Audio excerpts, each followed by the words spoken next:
What's up guys, welcome back to the TechieSetup channel as today we're taking a look at the Amazfit GTR 2 smartwatch. This is an in-depth review as I've been using the watch for a few months and I want to share with you guys why I think this is one of the best smartwatches you can buy right now.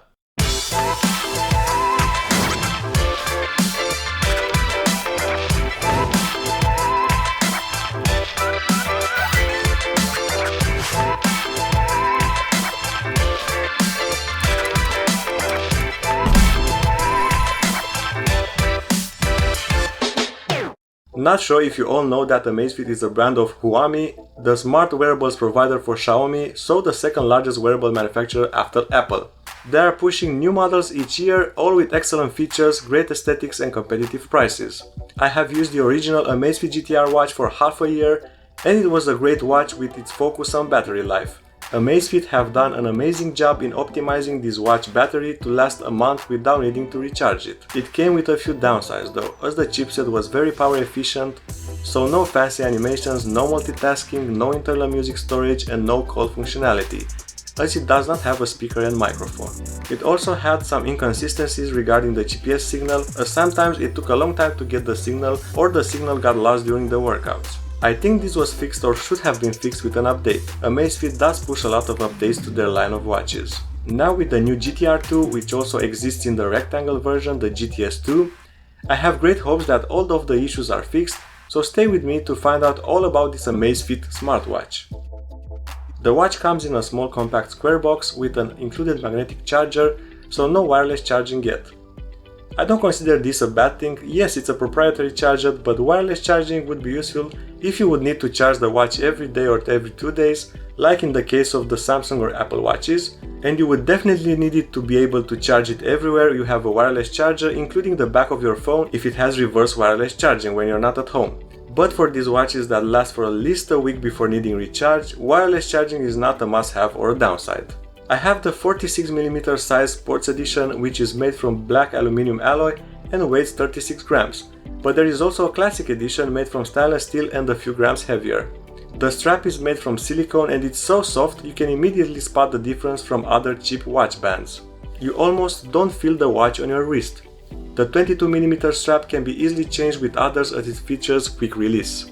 The watch has a nicely curved 1.39-inch AMOLED screen with 3D glass and with 326 dpi, so the display text is very clear, the colors are punchy and the blacks are deep as you would expect from an AMOLED panel. It's also protected by tempered glass and it supports an always-on, which is implemented very well by Amazfit, as the always-on display follows the watch face clock from a design perspective. This is the first smartwatch I like to use with AOD because of this special feature. Check out this watch face and how the always-on display blends in and shows an amazing standby watch face.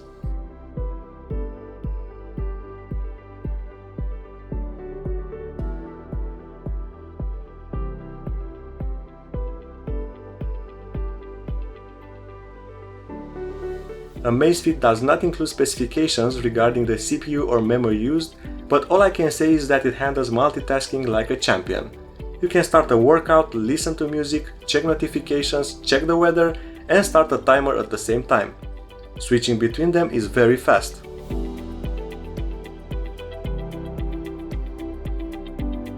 Let's check out all the menu features of the watch, the way I have organized them based on my usage. First, there's the alarm, which can be also accessed by swiping left.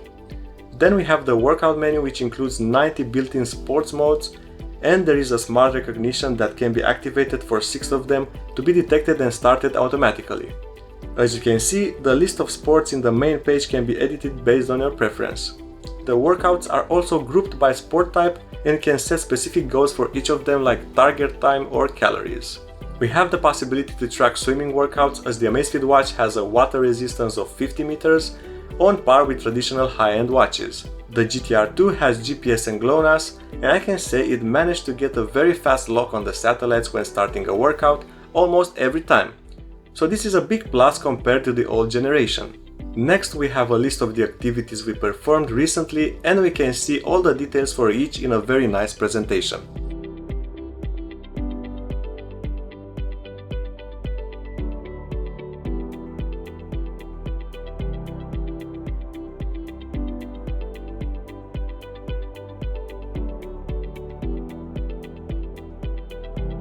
In the settings menu item, you can set up the watch face, the connections, set up the display, sound and vibrations, and some user preferences.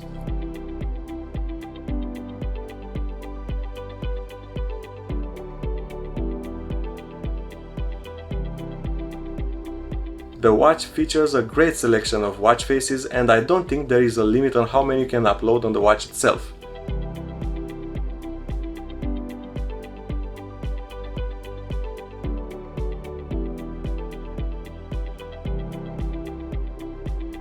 Some of the watch faces can be customized to display the data you need, and I like the fact that you can tap on heart rate or on weather and it will take you to the respective function screen. This is a feature that I would love to see on other smartwatches too that don't have a fully fledged OS, and it can be easily implemented via software update.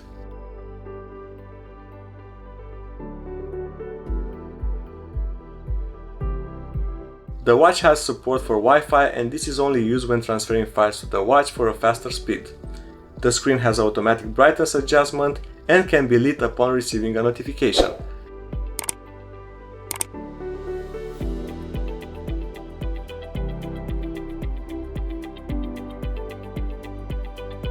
A proximity sensor is also present, so it helps to turn the screen off by placing your hand over it. The volume of the notifications can be customized, and from the phone app also the vibration pattern.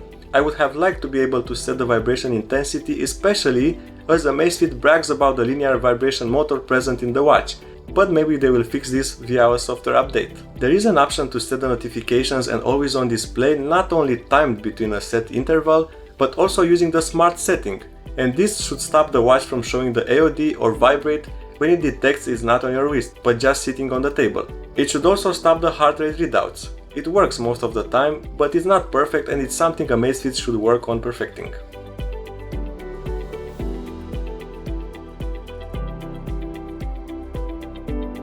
From the user preferences menu, you can set the function of the second button. I have set mine to timer as it's always useful when doing different stuff or cooking. And you can also enable the voice commands of the watch. Yes, the watch supports voice commands for many of its functions, and in a future updates also Alexa integration. Let's see how they work. Open music. Play next song.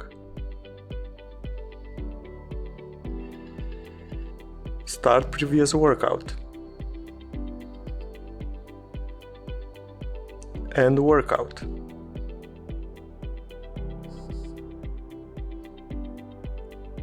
Open weather.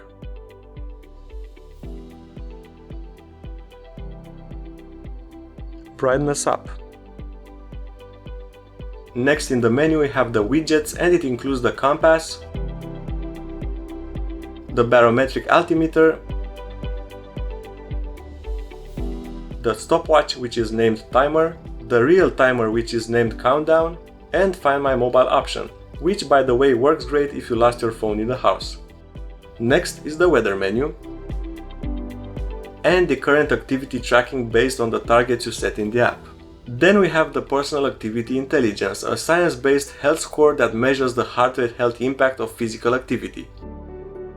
It gives you a personalized score based on your profile, heart rate data and activity duration, measuring any type of exercise at any time and date to help users understand their physical state. This is helped by the new BioTracker 2 PPG biological data sensor that can measure blood oxygen level. The music app lets you play your favorite songs on the integrated speaker or over Bluetooth via headphones. The GTR 2 has an integrated memory of 3 GB of storage, and the files can be set as favorite or categorized as running music. The last menu item is the events and can be used by setting up some event reminders in the phone app. Too bad it can be used to display the phone calendar entries, as it would have been much more helpful. Speaking of the phone app, the old Mi Fit app, which I was using with the old Mi Bands, has been rebranded to Zepp, and its design and functionality has remained the same. The Zepp app could use some tweaking as it's not that intuitive compared to other health apps, at least regarding workout history, because it's hard to find the most recent workout in the menus. Also, it sometimes can be slow to sync with the watch or while updating the AGPS.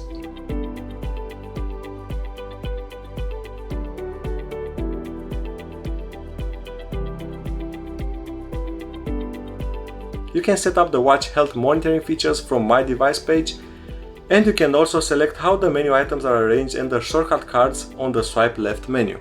I don't like the fact that you cannot arrange menu items order for left and right swiping, just the main menu items. A very big plus is that you can add a Strava account to the app, and the cycling workouts will be synced automatically, so take this into account if you're a biking fan like me. Speaking of swiping on the watch, on the right you are presented with the usual monitoring items like PAI, heart rate and activity details, but also the weather. From the watch you can deactivate some of them, but as mentioned, you cannot set the display order.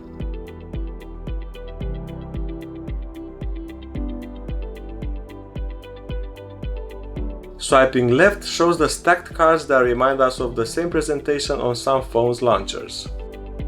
Swiping down shows a few info like current battery, weather and some toggles for flashlight, brightness, do not disturb mode, battery saver, screen lock, phone search, sound volume, theater mode and keep watch screen awake for 20 minutes. Swiping up from the bottom shows the app's notifications, and a very big shortcoming that was improved from the last generation is that now it can also show emojis. Still, the notifications need to be polished more, as they still display the annoying counting of each notification, treated as a notification itself. The good part is that for notifications clicked on the phone, they also disappeared from the watch. The GTR 2 was also upgraded with the calling function, so you can answer calls on the watch, and they sound clear but a little on the quiet side. It's a very nice addition nonetheless. You cannot reply to messages, but that's the trade-off for not having a full-fledged OS, but choosing a longer battery life. The 471 mAh battery lasted for around 7 days with always-on display and around 10 days with it off. Take into account that in this time I was receiving a ton of notifications, I set the heart rate to 1 minute detection, so continuous for 24 hours, and all other sensors on also did some workouts for a few days. Amazfit advertises 14 days live for normal usage, 38 days in basic watch mode, 6.5 days with heavy using and 10 hours for continuous calls. As you can see, I have managed to get pretty close to what they claim, and I think it's a respectable battery life. The battery can be charged with the included charger in about 2.5 hours. I need to mention that the watch also supports detailed sleep tracking, but unfortunately this type of data can only be checked in the phone app after syncing. Not really sure why there isn't a menu for sleep on the watch itself, it's a strange omission by Amazfit. Now let's talk about the price. The Amazfit GTR 2 sells for around $180, and in my opinion it's one of the best all-around smartwatches you can get right now, fully packed with features, a very nice design and a dependable battery life. Feature-wise, it's on par with the Huawei Watch GT2, which comes at a similar price, maybe a little cheaper as it was released 1 year earlier. So Amazfit caught up with Huawei, but now Huawei also has the Watch GT2 Pro, which is basically the same but it adds wireless charging. It's however in another price league, coming closer to the Samsung smartwatches. Let me know in the comments what you guys think about this watch and also your own experience with it. Feel free to ask about any issue or details and I will be glad to help. If you enjoyed this video, hit that like and subscribe buttons. Thanks for watching and I'll see you guys in the next one.